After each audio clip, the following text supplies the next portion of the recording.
nombre es Tom Kuhartz, soy parte de Ecologistas en Acción y nosotros estamos aquí en la Universidad de Verano de ATTAC Francia porque desde hace muchos años luchamos conjuntamente en redes internacionales contra políticas de libre comercio, contra la libre circulación de capitales, contra las grandes empresas transnacionales y lo que es en general el sistema capitalista, junto con ATTAC Francia y muchas otras organizaciones en redes europeas, por ejemplo, como Seattle to Brussels Network, donde luchamos contra las políticas de libre comercio de la Unión Europea. Es muy importante ahora que tenemos un nuevo frente de trabajo, que son justamente las negociaciones de un tratado transatlántico de libre comercio e inversiones entre la Unión Europea y Estados Unidos, que ya han comenzado las negociaciones el pasado mes de julio, y eso va a suponer todo un nuevo frente de trabajo para los movimientos sociales. Las medidas de austeridad, los recortes, los brutales ataques a los derechos sociales y laborales de la Troika y de los estados es la otra cara de la moneda de las políticas de libre comercio. O sea, lo que no han conseguido hasta ahora en términos de recortes, de privatizaciones, en términos de liberalizar todavía más los flujos de capitales y de concentración todavía más del poder del gran capital, de la banca y la industria financiera, con todas las medidas de las políticas de libre mercado en la Unión Europea, lo quieren conseguir ahora con un tratado de libre comercio e inversiones entre Estados Unidos y la Unión Europea. Por lo tanto, las luchas contra las medidas de la Troika tienen que ser vistas como la misma lucha contra ese tratado de libre comercio. No solo es un tratado de libre comercio, no solo va a empeorar las condiciones de vida, no va a solamente generar más desempleo en ambas partes, en Estados Unidos y también en la Unión Europea, va a generar más pobreza y desigualdades, sino también va a suponer, digamos, un frente de imperialismo geopolítico muy importante. O sea, Estados Unidos y la Unión Europea, en un momento donde están perdiendo poder económico, donde están perdiendo poder político, donde están perdiendo influencia en los mercados financieros como poderes hegemónicos que han tenido desde la Segunda Guerra Mundial, frente a países como Rusia, China, la India o Brasil, ellos, o eso por lo menos es mi humilde opinión, quieren aprovechar este tratado de libre comercio también para reafirmar su poder hegemónico en un mundo cada vez más multipolar. Y ahí tenemos que ver también las nuevas amenazas en términos de conflictos por los recursos naturales, de guerras por los recursos, de alianzas militaristas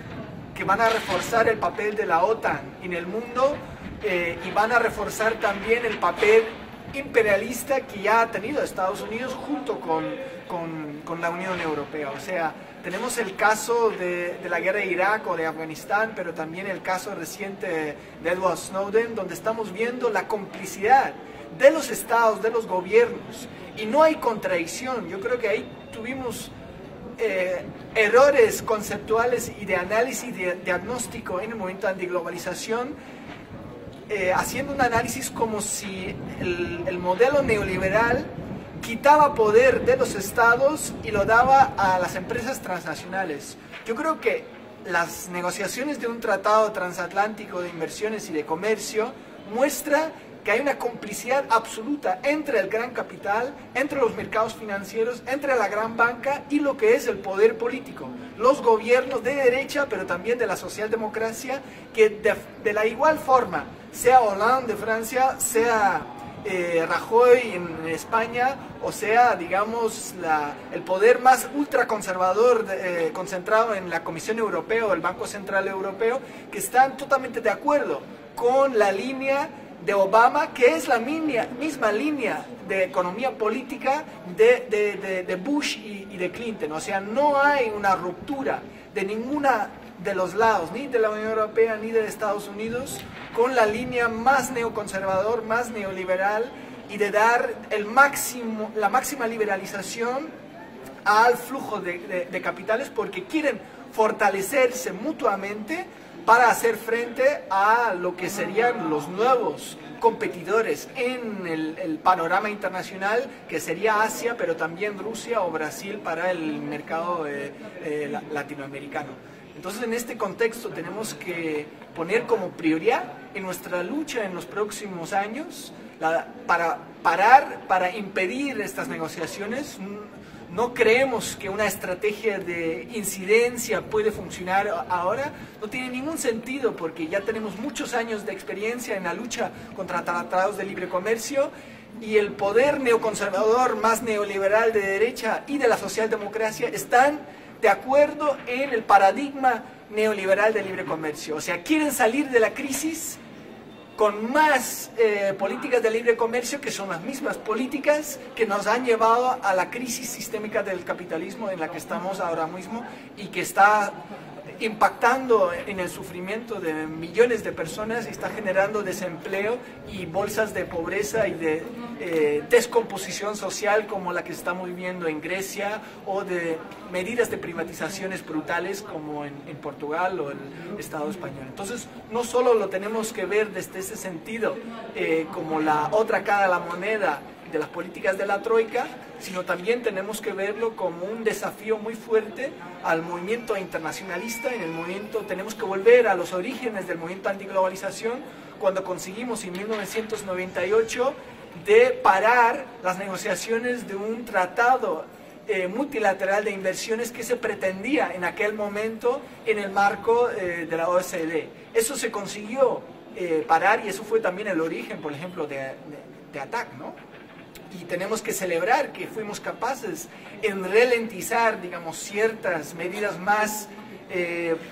agresivos del neoliberalismo, pero ahora tenemos muchos nuevos desafíos, y aún en un momento donde muchos ojos están vistos al tema de la deuda, a la crisis del euro o al tema de la corrupción, como en el caso del Estado español, no tenemos que perder de vista que en temas tan claves como mantener el privilegio y mantener los beneficios para el gran capital, están totalmente de acuerdo. A veces tienen pequeños desacuerdos entre Merkel o Hollande o Merkel y Obama, pero en los temas principales para mantener a flote el capitalismo globalizado, están totalmente de acuerdo, y se nota totalmente en las reuniones del G8 o del G20, donde la prioridad es profundizar, hacer una huida ciega de las políticas de libre comercio y de no poner ninguna traba a los flujos de capitales. Y eso, digamos, supone un gran desafío para los movimientos sociales, y por eso tenemos que plantear por qué es tan importante de luchar contra estas negociaciones, de paralizar, de bloquear estas negociaciones entre Estados Unidos y la Unión Europea. Y muy en concreto hay algunas luchas en Europa que pueden ser amenazados. O sea, tuvimos algunas victorias pequeñas, la lucha contra los transgénicos o la moratoria contra el fracking en Francia, por ejemplo. Pues estas pequeñas victorias pueden estar amenazados por estas negociaciones de un tratado de libre comercio, porque por los mecanismos que quieren introducir en este tratado pueden eliminarse políticas públicas a favor del medio ambiente, a favor de derechos sociales o laborales, que se han conseguido con duras luchas sociales, que pueden ser eliminados de un plumazo. Y por eso es muy importante que haya unidad entre los diferentes actores sociales y políticos de bloquear y de impedir estas negociaciones.